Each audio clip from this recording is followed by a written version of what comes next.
Miles Ocampo iniisyong nilayasan niya ang management ni Maha Salvador. Hanggang ngayon, patuloy na pinag-uusapan ng mga tagahanga ni Marisol ang naging pahayag ni Maha Salvador hinggil sa pagkawala ni John Lloyd Cruz at Miles Ocampo sa kanyang talent management agency.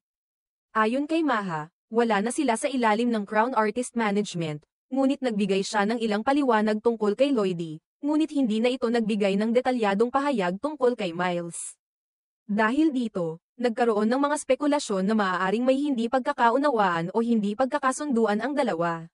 Dahil sa mga sinabi ni Maha, naging usap-usapan na mayroon daw silang hidwaan ni Miles.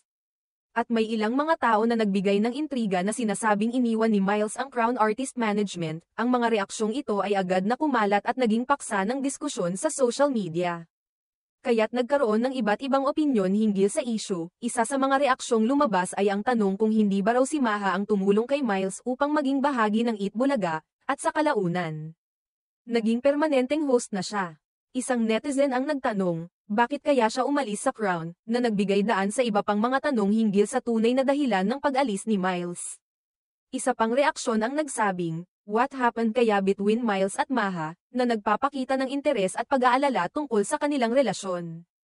May mga tagahanga naman na umaasa na magkaibigan pa rin sila Maha at Miles, na may ilang nagbahagi ng kanilang saloobin, tulad ng isang netizen na nagsabing, I hope Miles and Maha are still friends. Ang hirap naman ng ganyan, na nagpapatunay ng kanilang malasakit sa dalawa.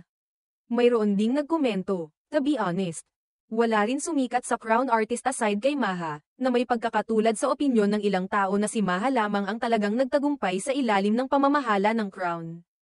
Isang reaksyon naman ang nagpaliwanag ng posibilidad ng pag-alis ni Miles sa Crown Artist Management, ayon sa isang netizen. Probably hindi na-align yung values, goals ni Miles sa management niya or she's seeking career growth or more control sa schedule niya, etc. Just because she not under the management anymore.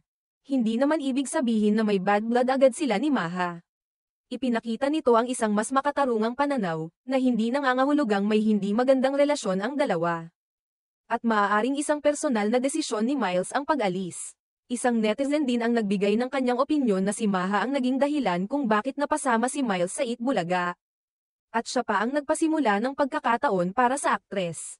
Ito ay isang patunay ng suporta at pasasalamat sa tulong ni Maha kay Miles sa kanyang karera. Sa kabila ng mga isyong lumabas, nananatiling bukas ang Pinoy Celebrity News sa pagpapahayag ng opinyon mula kay Maha at Miles tungkol sa usapin. Wala pang opisyal na pahayag mula sa kanilang panig.